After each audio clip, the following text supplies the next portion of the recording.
A standard press conference answer for an MLB manager asked about a routine loss is, "This here is a long season. It's just one game. We gotta play better.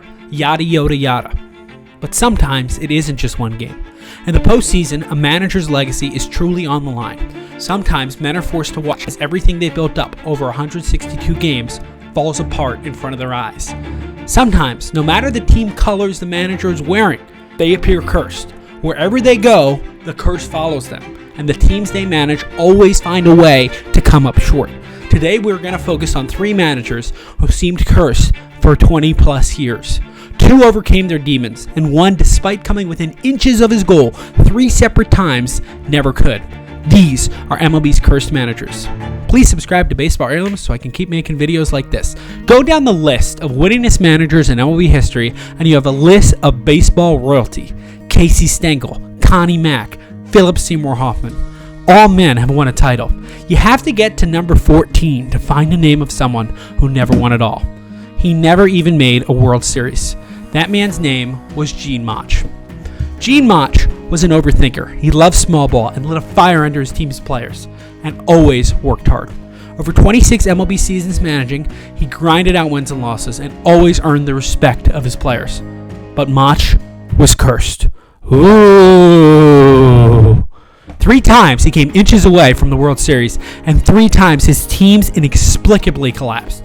Gene Mauch was first hired in 1960 to manage the Philadelphia Phillies. In his second season with the Phillies, they lost 23 games in a row, 1 away from the MLB record. If Philly Twitter had existed then, Mauch might have been fired, but back then he was able to stay and built up a winning team.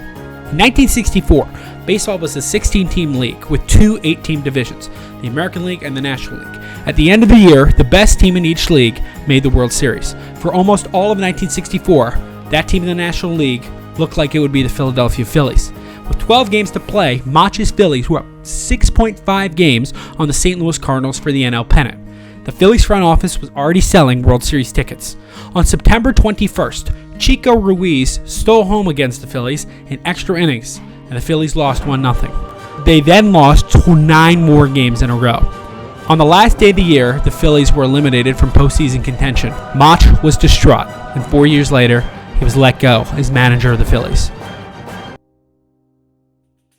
During the 3rd game of the Phillies' 10-game losing streak in 1964, a catcher for the Milwaukee Braves drove in 3 runs. That catcher's name was Joe Torre. Joe Torre grew up in Brooklyn, one of 5 children. He came up as a catcher with the Braves and played 18 solid seasons, winning the 1971 NL MVP. With 3 different teams, Torre played in 2,209 total games, but never made the playoffs. After Torre retired, he became the manager of the New York Mets for 6 seasons. Then, he went to manage the Atlanta Braves, where he straight up was not having a good time. Corner was right here. Where was Dusty? You don't think he's going to go home on that Tell me with one thing. Go ahead. Goddamn. In 1982, Torre's Braves finally earned him his first trip to the postseason. In the championship series, they played the St. Louis Cardinals and got swept in 3 games. Over in the American League that year, Gene Mauch, now with the California Angels, had the Milwaukee Brewers, then in the American League, right where they wanted. Up 2-0 in a 5-game set, the Angels were set to make the World Series for the first time, and Mauch, after 22 years of managing, was 1 win away from his first World Series. The Angels then lost Game 3, but they were still up 2-1. They lost Game 4, now it was 2-2. But then they were up 3-2 at the bottom of the 7th in the deciding Game 5 when Cecil Cooper of the Brewers came to bat with the bases loaded. Left field, base hit, tying run, Morris comes to score, Gentner on his way to the plate, throw through, Brewers The lead. Angels had been up 2-0 and had again blown the lead. Gene Mauch was distraught, and he decided to hang up his manager's jersey for good. Psych! After a 3-year break, Angels owner Gene Autry, also a famous country singer, convinced Mauch to come back to manage the team in 1985. And in 1986, Mauch's Angels were again on the cusp of making the Fall Classic. Up 3-1 in the ALCS, which was now a 7-game series, Mauch was 1 win away from winning the pennant. He was actually 3 outs away, because up 6-3 in the top of the 9th of Game 5, the Red Sox needed to score 3 runs in order to stay alive. After 1 out, Don Baylor hit a 2-run home run. It was now 6-5, but the Angels were still in the driver's seat. Closer Donnie Moore got a 2nd out. and Angels fans were pumped. Mauch was now closer than he'd ever been to the promised land as Dave Henderson came to bat. All those years grinding, all the press conferences, all the hours of games, the pinch hit decisions, the bullpen decisions, Mauch had done it all. He'd been managing since 1960, and it was now 1986. If Donnie Moore could just get Henderson out, Gene Mauch will have achieved what he always wanted, a World Series pennant. He was closer now than he'd ever been.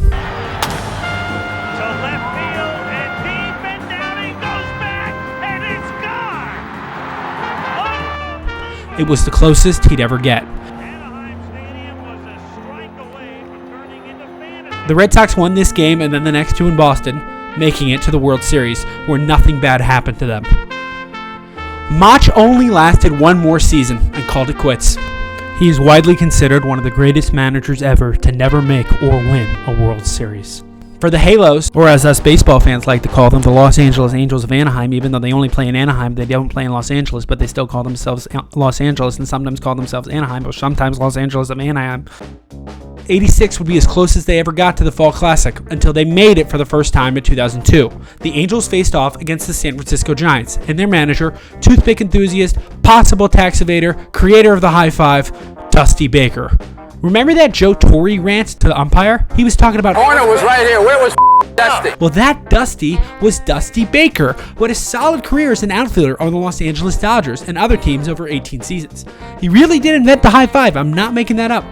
Baker had been managing the Giants for 10 seasons at this point, and despite having the greatest player of all time on their team, one Barry Lamar Bonds, no offense to backup first baseman Damon Minor, but your 13 career home runs are a bit tough to compete with 762, the Giants and Baker had never made it this far. Up 3-2 in the series and 5-0 in Game 6. The Giants are 7 outs away from giving San Francisco, Bonds, and Baker its first World Series title. Giants pitcher Russ Ortiz had been brilliant that night. Through 6.1 innings, he hadn't given up a run. When Baker went to call it a night, he gave Ortiz the game ball as a keepsake. Then, the bottom fell out. The Angels scored 3 runs in the 7th, making it 5-3, and 3 in the 8th, taking the lead and getting to a Game 7. The Giants lost the following night, and it would be 20 years before Dusty Baker made a World Series again. Barry Bonds never made it back. The following season, Baker switched from the Giants to the Chicago Cubs and led the Cubs to the cusp of their first World Series appearance since 1945. The Cubs had not won a World Series since 1908, 95 years before 2003. Again, Baker's Cubs were up late in the 6th game, up 3-2 in the series. They were up 3-0 in the top of the 8th. This time, the Cubs had only 5 outs to get when Luis Castillo, who would one day blow a Subway Series game because he didn't know how to catch a goddamn pop-up, hit a foul ball down the left field line. Cubs left fielder Moises Alou reached for the ball but was blocked by a fan named Steve Bartman. Quick sidebar. Narrative goes that this play is what started the unraveling, but it's not really true. If you're unfamiliar, Bartman was quickly escorted out of Wrigley Field and lambasted as the most hated man in Chicago. Bartman himself ultimately had to move out of Chicago because of this incident, and the ball he touched was blown up at a Cubs bar a year later. Left fielder Alou's reaction did Bartman no favors, and the broadcast inexplicably stops to watch about 5 replays of this foul ball. But what's insane is that the Cubs at this point still had 2 strikes, 1 out in the 8th, and they were up 3-0, 5 outs away from the World Series. In fact, 2 batters later, the Marlins had first and second, 1 out when a ground ball was hit to Alex Gonzalez that could have been a double play. It could have gotten the Cubs out of the inning, could have got them to the 9th, and could have got them to the World Series. But it was bobbled by shortstop Alex Gonzalez. Gonzalez is truly the go to this game, not some fan who did what we all would have done if a ball was within our grasp. Anyway, the Marlins rallied, won 8-3, and won Game 7 the following night. For decades, solid managers like Mauch, Baker, and Torre seemed cursed. While other men got to lift the trophy, they watched as their middling teams eked out 500 seasons. In the early 90s, Joe Torre was manager of the St. Louis Cardinals for 6 seasons and found little success, never scratching the playoffs. Torre was fired midway through the 95 season. He had now managed for 15 years and never even won a postseason game. Joe Torre wasn't sure if he'd ever get another shot. Dusty Baker remained with the Cubs for 3 more seasons, never making it back to the playoffs. He then managed the Cincinnati Reds for 6 years. 12 2012 was his best year in Cincinnati. The Reds won 97 games and were on the cusp of winning their first playoff series since 1995. Up 2-0 against Baker's former Giants in the National League Division Series, the Reds were just one win away from making the championship series. No National League team had ever come back from an 0-2 deficit in the NLDS. What do you think happened next? Dusty left the Reds in 2013, took 3 years off, and became a great PR move for teams to hire. Oh shoot, Jonathan Papelbon choked Bryce Harper in our dugout? Let's hire Dusty Baker. People will like us then. Oh no! We cheated throughout our entire 2017 championship season? How could we have known this? We had no idea. Let's hire Dusty Baker, and people will like us. The Nationals job led Dusty to even more postseason heartbreak. In both of his seasons with the Nats, Baker's teams were up in a deciding Game 5 of the NLDS late, only to blow both leads. Baker was let go at the end of the 2017 season, and many assumed he would retire. But Baker took the Astros job in 2020, and it turned out to be his big break. For Joe Torre, his big break came in 1996, when the Yankees fired their manager, Buck Showalter, after Showalter blew a 2-0 lead against the Seattle Mariners. The New York press were appalled. Joe Torre, Korea loser? Come on! A pizza, a Empire State Building, coffee. But Torre and the Yankees put together their best season since 1978. In the ALCS, the Yankees were 1 out away from the promised land. A bouncer to deep short. Jeter, long throw. Diving is Cow. 34th time in team history. Tears in his eyes. It's about his brother.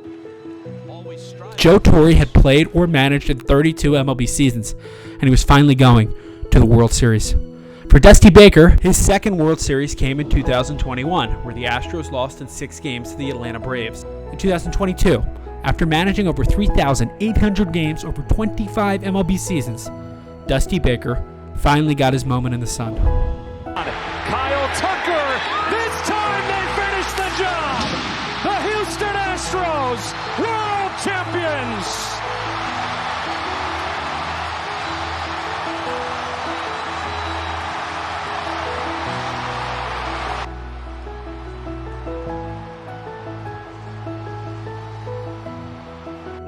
Joe Torre would end up winning 4 World Series with the New York Yankees and is generally considered one of the greatest managers of all time. Dusty Baker is currently 6th all-time in wins. Gene Mauch died in 2005. Efforts to vote him into the Hall of Fame failed. Being an MLB manager is not an easy job. Every year, 29 men lose and 1 wins. To the men who sign up for such an endeavor, they know that most years they're going to lose. They can only hope that one day they'll be so lucky to get one crowning moment of glory.